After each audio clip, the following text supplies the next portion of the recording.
warahmatullahi wabarakatuh. Alhamdulillahirabbil alamin wassalatu wassalamu ala asyrafil anbiya'i wal mursalin sayyidina Muhammadin wa ala alihi wa ashabihi ajma'in.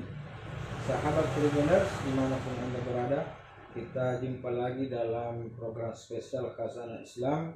Kita akan membincang tentang kearifan-kearifan yang ada dalam agama kita, agama Islam, mengenai hal-hal yang selalu hadir di keseharian kehidupan kita.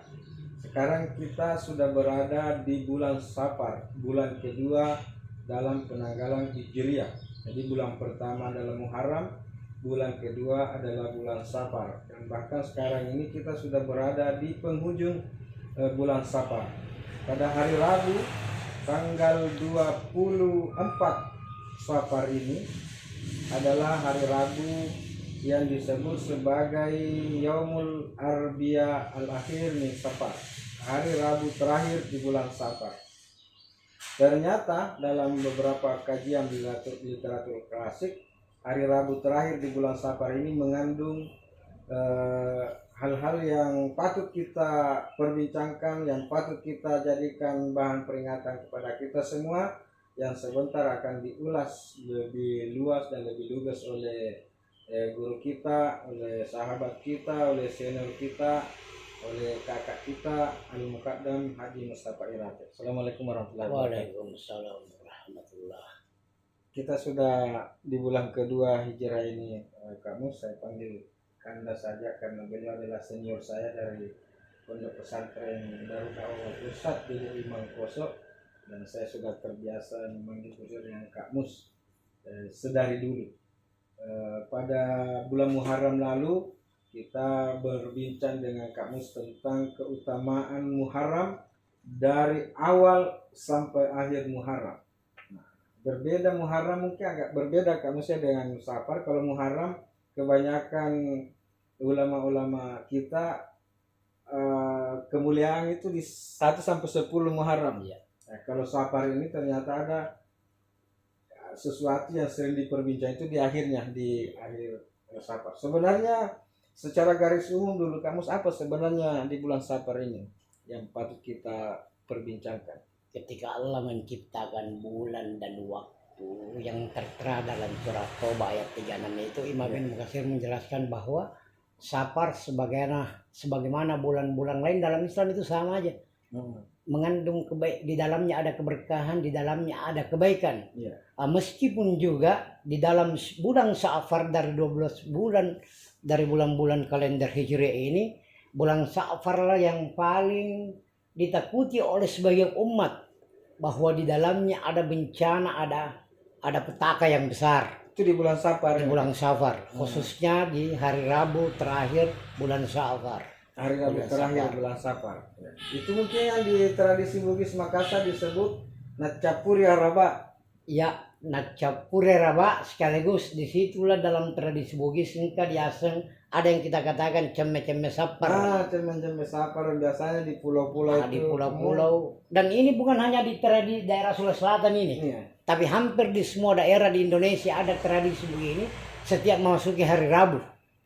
Terakhir bukan hanya hari Rabu terakhir. Hari Rabu terakhir, karena menurut beberapa ulama, khususnya ulama ahli ma'rifat, pada hari Rabu terakhir di bulan Safar ini Allah menurunkan bala kurang lebih 320.000 penyakit. 320.000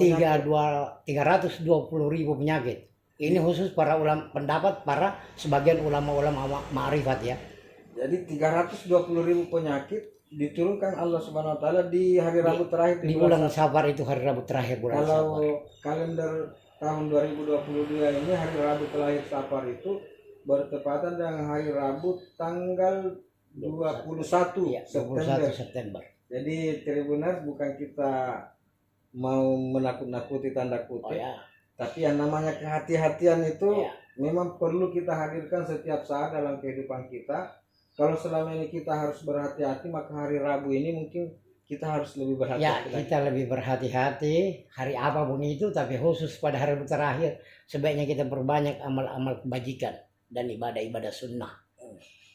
ini penyakit yang diturunkan Allah ini apakah itu ke dalam bentuk virus atau seperti apa? Bisa saja virus, bisa saja penyakit besar lainnya. Kita belum ada penelitian ya Kak. Misalnya bisa jadi virus Corona COVID-19 itu Allah turunkan di bulan Safar 2 tahun lalu di hari Rabu terakhir Safar. Kita belum tahu itu, tapi kemungkinannya memang hadirnya jatuhnya di Safar itu. Ya, karena ini juga tidak sembarang ini para lama-lama kita menyebutkan 320, tentu mereka punya dasar Ya. punya semacam riwayat-riwayat dari pendahulu-pendahulunya untuk menyebutkan itu. Pastilah mereka tidak ngarang. Ya. Pasti mereka punya ruang kayak seperti ini. Ya. Ini ada ini Kansun Najaf Soror, ini dikarang oleh ini ulama besar ini loh ini. Abdul Hamid bin Muhammad Ali Abdullah Al-Qadir Qudusi Al-Makki Asy-Syafi'i. Ini ulama besar beliau ini. Di dalam kitab ini juga dikutip pendapat ulama besar namanya Al-Buni. Pengarang kitab Syekh Al-Buni, pengarang kitab Syamsul Ma'arif, bahwa di Rabu terakhir bulan Safar Allah turunkan 324.000 penyakit. Oleh karenanya ya benar Anda bilang, betul Pak adekku Pak Eskambi bilang bahwa kita perlu hati-hati, tidak menakut-nakuti, tapi kita perlu memperbanyak doa di situ. Ya. Jadi di kitab yang dipegang oleh Kak Mustadi itu Kansun Najaf Soror itu ditulis oleh Syekh Abdul Hamid Kudus. Di kitab itu menulis pendapat dari Syekh Al-Buni dalam kitab Syamsul Ma'arif Al-Kubra yang menyebutkan bahwa ada 320.000 penyakit yang diturunkan Allah Subhanahu wa taala di bulan Safar. Sebenarnya semua penyakit kan Allah yang turunkan ke bumi ini, dan bisa jadi bukan cuma hari Rabu Safar terakhir itu ada penyakit. Di Ramadan pun ada penyakit, di Muharram pun ada penyakit. Tapi di bulan Safar ini yang paling banyak dikenal bahwa di situ diturunkan penyakit besar. Sehingga kita perlu hati-hati. Kita perlu melakukan misalnya doa untuk tolak bala dimanapun. Bulan apapun itu mestinya kita berdoa selalu untuk minta oleh Tuhan, kepada Tuhan untuk kita diselamatkan. Ya bukan hanya di bulan Safar, tapi di bulan-bulan lain. Di sepanjang hari, sepanjang hidup kita. Karena Allah itu kan maha sempurna. Salah satu kesempurnaan Allah itu menciptakan sesuatu berpasang-pasangan. Ada yang baik, ada yang kurang baik, ada laki-laki, ada perempuan, ada setan, ada malaikat dan sebagainya. Kalau ada hari-hari tertentu yang Allah ciptakan di situ banyak kebaikan seperti malam Lailatul Qadar. Ya, kenapa Allah tidak menciptakan hari tertentu di mana di situ banyak penyakit? Ya, tapi ketika Allah menciptakan satu hari dan menurunkan penyakit, tidak lantas bisa diartikan bahwa hari itu adalah hari sial. Bukan yang di hari seperti yang dibilang orang Bugis hari nakas itu hari nakas. Kalau nakas dalam Bugis itu 1 Muharram. Ini pun sebenarnya kurang tepat, karena 1 Muharram itu adalah hari yang indah. Di mana berjalannya Rasulullah SAW dengan para sahabatnya menuju Madinah dan disambut oleh kaum besar di Madinah. Dari Mekah ke Madinah. Kalau hari Rabu terakhir di bulan Safar ini, memang apakah dia disebut hari sial atau bagaimana tuh? Tidak juga disebut hari sial, karena sebenarnya tidak ada hari yang sial, tapi kita mesti berhati-hati karena Allah sendiri selalu lebih banyak mulai sumpahnya dengan nama-nama waktu. Wadduha, wal-laili, wan-nahari, wal-fajar. Artinya kalau Allah bersumpah dalam waktu, kita perlu hati-hati atas waktu. Yang waktu-waktu tadi itu adalah waktu sesaat dalam satu hari. Ini hari Rabu terakhir di bulan Safar ini memang satu hari itu dianggap tempat atau waktu hari yang sedikit berbahaya, hari yang sedikit berbahaya di mana kita harus menunjukkan kehati-hatian kita. Mungkin kalau kita mau ambil jalan tengahnya, hari itu adalah hari kehati-hatian. Hari kehati-hatian. Ihtiyat, kalau bahasanya ihtiyatan. Supaya kehati-hatian kita lebih menonjol. Mungkin kalau hari sebelumnya hati-hati kita di skala 7, kalau hari Rabu hari itu mungkin perlu naik menjadi 9 atau bahkan 10. Seperti itu kan kita harus memaknai. Ya mestilah hati-hati. Perbanyak amalan, kebaikan, perbanyak ibadah. Tentu ibadah sunnah ya. Adakah memang petunjuk-petunjuk dalam tradisi ulama atau pandita kita di zaman dahulu barangkali bagaimana cara kita menghadapi hari Rabu terakhir itu.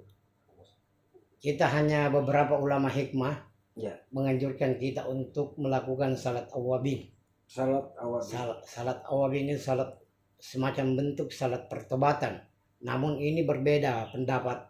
Ada perbedaan pendapat di kalangan para ulama. Sebentar kita bahas lebih lanjut seperti apa itu salat awabin. Yang jelas salat awabin ini adalah salah satu petunjuk yang diberikan oleh ulama kita untuk menghadapi hari Rabu terakhir di bulan Sabar yang dikenal sebagai tempat turunnya ratusan ribu bencana. Kita akan membahas lebih jauh tentang salat awabin setelah yang berikut ini. Terima kasih sudah nonton. Jangan lupa like, subscribe, dan share ya.